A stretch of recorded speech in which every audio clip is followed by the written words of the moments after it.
Assalamualaikum warahmatullahi wabarakatuh. Jumpa lagi dalam program One Day One Book Zero. Muhammad is my hero. Kali ini kita akan membaca buku jilid ke-12. Judulnya adalah Pelajaran dari Uhud. Selamat menyimak. Pelajaran dari Uhud. Di lereng gunung Uhud, pasukan muslim hanya tersisa 700 orang. Segera bersiap. Di antara mereka ada Rafi' bin Khadij dan Samrah bin Jundab, pemuda 15 tahun yang sebelumnya sudah diminta pulang ke Madinah karena masih terlalu belia. Rafi' sangat ahli memanah, kata salah seorang sahabat. Tak mau kalah, Samrah berkata kepada Rasulullah SAW, "Aku lebih kuat dari Rafi' karena pernah mengalahkannya." Rasulullah SAW akhirnya mengizinkan Rafi' dan Samrah ikut berperang.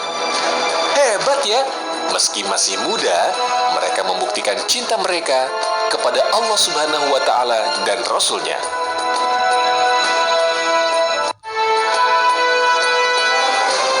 Rasulullah SAW membagi pasukan muslim menjadi beberapa regu.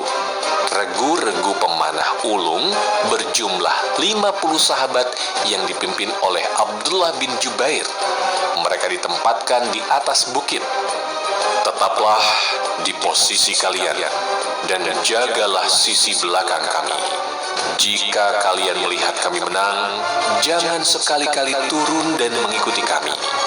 Jika kalian melihat kami kalah dan syahid, jangan membantu kami." Sebuah pesan jelas dan tegas disampaikan Rasulullah SAW kepada pasukan pemanah. Sebelum perang berkobar, Rasulullah SAW menggenggam sebilah pedang. Beliau berkata, "Siapakah yang sanggup memenuhi tugas pedang ini?" Beberapa sahabat langsung berdiri untuk mengambil pedang itu. Lalu Rasulullah SAW memberikannya kepada Abu Dujanah, seorang lelaki pemberani berikat kepala merah. Kaum perempuan turut berperan dalam perang Uhud. Di pasukan musyrik ada 15 orang perempuan ikut serta. Mereka dipimpin oleh Hindun bin Utbah. Di pasukan muslim, Ummu Imarah adalah salah satu yang ikut berperang dengan gagah berani.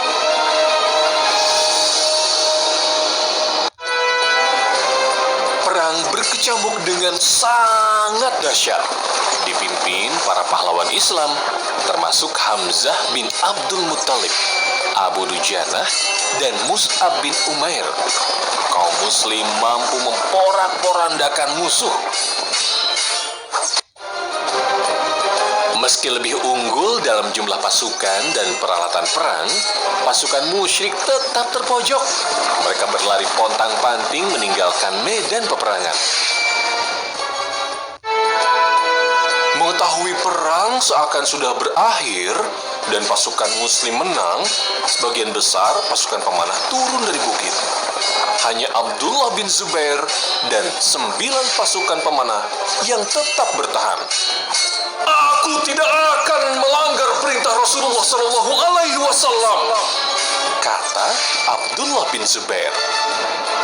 Melihat regu pemanah turun, Khalid bin Walid, komandan pasukan musyrik, melihat peluang untuk kembali menyerang pasukan muslim dari belakang.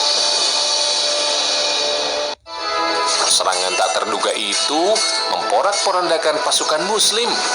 Posisi Rasulullah SAW pun terancam. Bahkan hingga tersiar berita bahwa Rasulullah SAW sudah syahid akibat serangan pasukan musyrik. Di manakah Rasulullah?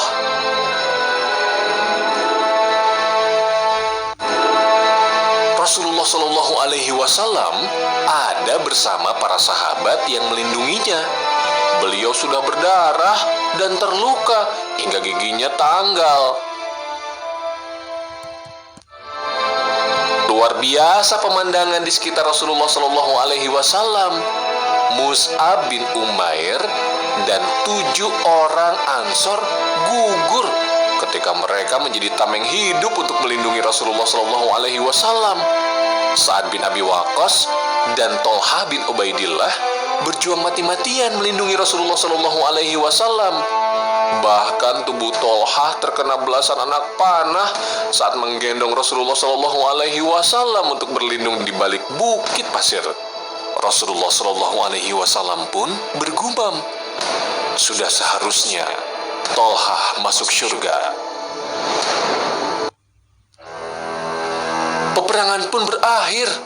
Pasukan musyrik meninggalkan Uhud setelah mereka tidak berhasil menemukan Rasulullah SAW. Mereka merasa sudah memenangkan pertempuran. Rasulullah SAW amat terpukul melihat banyaknya sahabat yang gugur. Mus'ab bin Umair, Hamzah bin Abdul Muthalib termasuk diantaranya. Hamzah syahid di tangan budak bernama Wahsy atas perintah tuannya Jubair bin Mut'im. Wahsy dijanjikan imbalan akan dimerdekakan. Dia juga diiming-imingi hadiah dari Hindun bin Utbah, istri Abu Sufyan, sang panglima pasukan musyrik.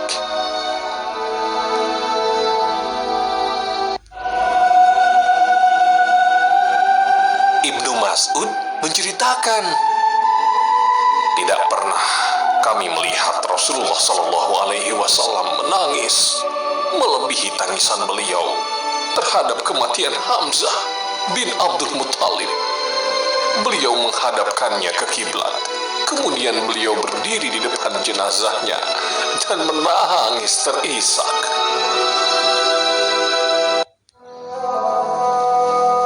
Usai menguburkan dan mendoakan jenazah sekitar 70 syuhada, Rasulullah SAW kembali ke Madinah pada Sabtu petangnya.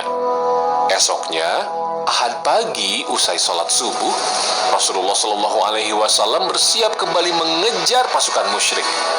Mereka sedang dalam perjalanan pulang ke Mekah.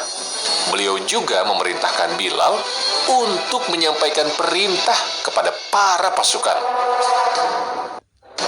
Tidak ada yang boleh ikut bersama kami kecuali kemarin yang berperang di Uhud, kata Rasulullah SAW.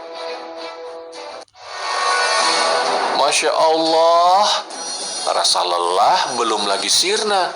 Luka yang dialami Rasulullah SAW dan para sahabat tentu masih sangat terasa.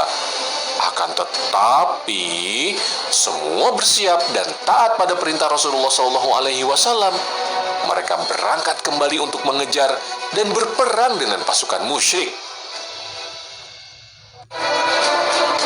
Mereka mendirikan tenda di daerah Hamraul Asad. Kemudian mereka menyalakan api unggun besar sehingga musuh akan mengira jumlah mereka banyak.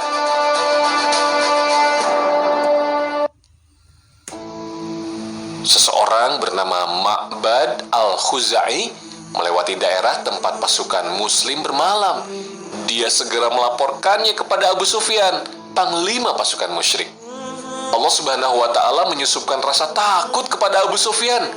Dia dan pasukannya segera pergi agar tidak dapat dikejar oleh pasukan muslim.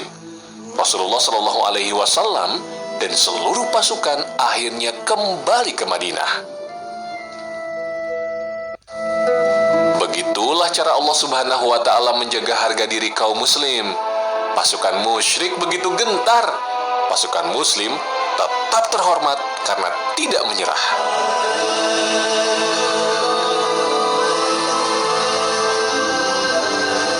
Selesai.